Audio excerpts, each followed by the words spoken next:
समाचार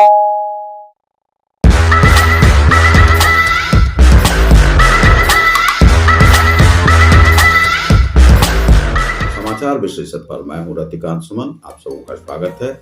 आज मैं आपको बताऊंगा कि किम जोंग के नए फरमान क्या है। उत्तर कोरिया के जो राजा है उनके जो फरमान है उसके विषय में बताऊंगा, और दूसरा है कि भारत में जो प्रजातंत्र है उसमें और इसमें क्या अंतर है, उसी का विश्लेषणात्मक अध्ययन हम लोग देखेंगे। तो सबसे पहले किम जोंग जो उत्तर कोरिया के राजा है, तानाशाह हैं, जो कि चेतावनी देते रहते हैं विश्व धरातल पर। वह सभी देशों को डराते रहते हैं, चाहे इंग्लैंड हो, अमेरिका हो, सबसे उसके संबंध अच्छे नहीं चलते हैं, एक चीन से चलता है। तो वह जो राजा है उसने नया फरमान क्या जारी किया है, आप सुनेंगे तो चकरा जाएगा। उसने 11 दिन का शोक जो है उस देश में घोषित किया है। उस शोक में करना क्या है कि वहाँ के जो नागरिक हैं, वे नागरिक को वह नागरिक नहीं समझते हैं, जानवर के समान ही समझते हैं। और यह एक आतंकी फरमान ही है, समझिए कि उसने कहा है कि किसी भी व्यक्ति को इस स्थिति में हंसना मना है, हंस नहीं सकते। दूसरा है कि आप हंस तो सकते नहीं हैं, और आपको सड़कों पर जो है सो आपको रोदन करना होगा, और आपको हमेशा उदास रहना होगा, और अपनी सूरत को जो है हंसमुख आपको बनाना नहीं है, आपको रोनी सूरत बना के ही रहनी है 10 दिन 11 दिन तक। 11 दिन का विशेष शोक उन्होंने घोषित किया है। अब इसमें यदि आपने कोई चूक की तो आपको क्या होगा, आजीवन कारावास। अब वहां पर क्या है कि विविध प्रकार के नियम है। आपको अपने राजा, राजा के दादा, राजा के बाप, सबका जो है चित्र आपको अपने घर के पहले ही उसमें रखना है, नहीं तो आपको जेल में डाल दिया जाएगा। अब यहाँ पर यह जो दूसरा यह फरमान आया है, यह समझिए कि भारत भूमि के जो लोग रहने वाले हैं, जो कि प्रजातंत्र का खुला समर्थन करते हैं, उनके लिए जो है कि पहले मान लीजिए अंग्रेजों का शासन था तो यहाँ पर आप कुछ भी नहीं कर सकते थे, लेकिन अब जब प्रजातंत्र में आप रहते हैं तो किस प्रकार की आपको स्वतंत्रता है कि आप चाहते हैं तो जहां पर भी आप आंदोलन करना चाहते हैं आंदोलन कर लेते हैं, किसी के भी विरोध में कुछ भी बोल लेते हैं। लेकिन वहां पर इसकी छूट जब नहीं होगी, आपको होना पड़ेगा। अब यह जो उत्तर कोरिया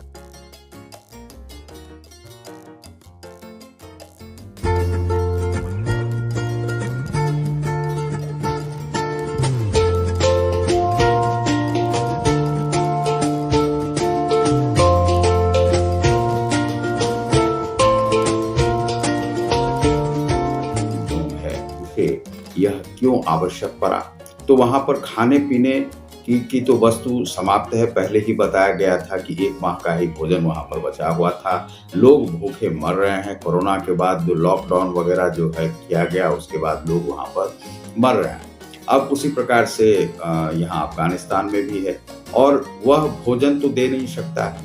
विश्व बिरादरी से उसके संबंध अच्छे नहीं है, दक्षिण कोरिया से भी उसके संबंध अच्छे नहीं है, तो वह करेगा क्या, तो लोगों को कह रहा है कि शोक मनाने के लिए।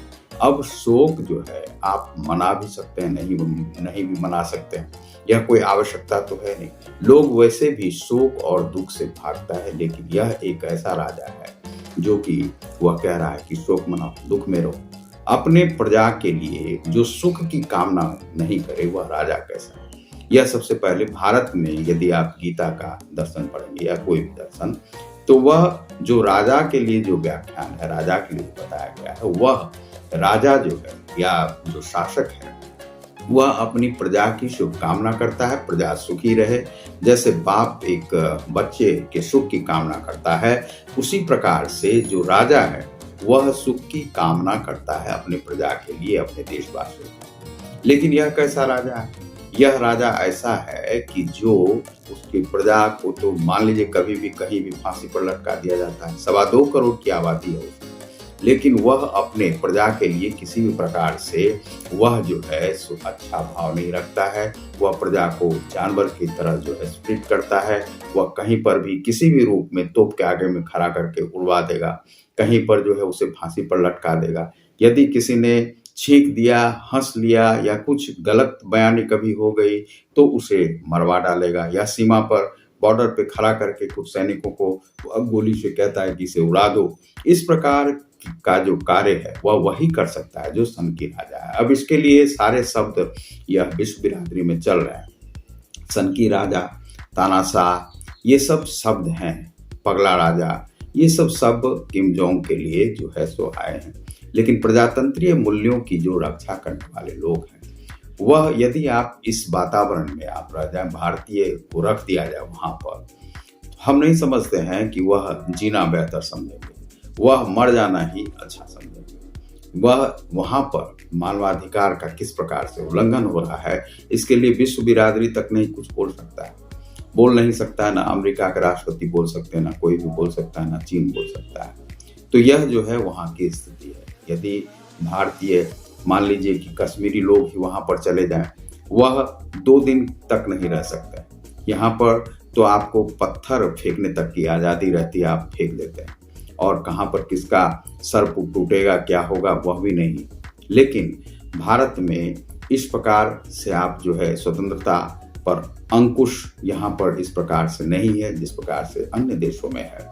वह आप जब देखेंगे उत्तर कोरिया में, तो उत्तर कोरिया के सारे लोग जो हैं सो दुख में ही हैं। उनका भोजन एक समय का मिल रहा है, एक समय का नहीं मिल रहा है।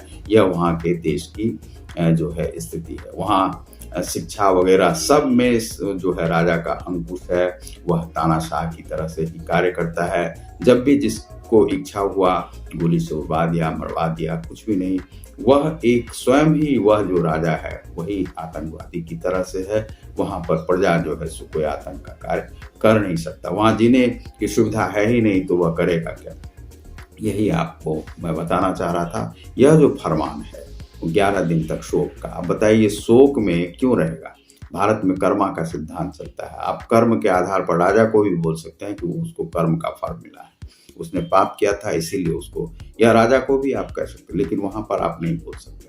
यहाँ पर किसी व्यक्ति को कुछ हो जाता है तो वह मरने लगता है, कैंसर हो गया, कुछ भी हो गया, आप कहते हैं कि वह उसको कर्मा का फल मिला। कोरोना भी हो गया तो आप कहते हैं कि उसको कर्मा का फल मिला।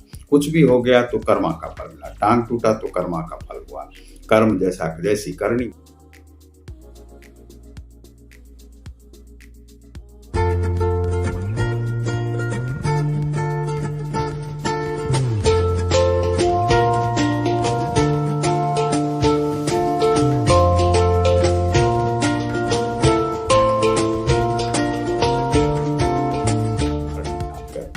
लेकिन वहां पर आप यह नहीं कह सकते हैं कि जैसी करनी वैसी भरनी। यह है वहां का जो तानाशाह किम जोंग का कार्य। और यहाँ पर आप प्रजातंत्रीय मूल्यों में आपको स्वतंत्रता मिलती है तो आप उस स्वतंत्रता की भी रक्षा नहीं करना जानते हैं, दूसरों को सताते हैं। मानवाधिकार की रक्षा नहीं करना जानते। वहाँ मानवाधिकार का पूर्णतः उल्लंघन हो रहा है, लेकिन कोई कुछ बोलने वाला नहीं। भारत में थोड़ा सा भी मानवाधिकार का उल्लंघन हो जाता है, कश्मीर में कुछ हो जाता है, तो विश्व बिरादरी जो है सो खड़े हो जाते हैं। 100 जो जितने भी सांसद हैं सभी देशों के, कनाडा के हों, वे सब कुछ बोलने लगते हैं। जो यहाँ पर यह हो रहा है वह हो रहा है। पाकिस्तान को जो है ज़्यादा चुटकी काटती है और चीन को भी ज़्यादा चुटकी काटती है। तो आप देख रहे हैं समाचार विश्लेषण को। मैं हूँ प्रतीक सुमन। बहुत बहुत धन्यवाद। नमस्कार।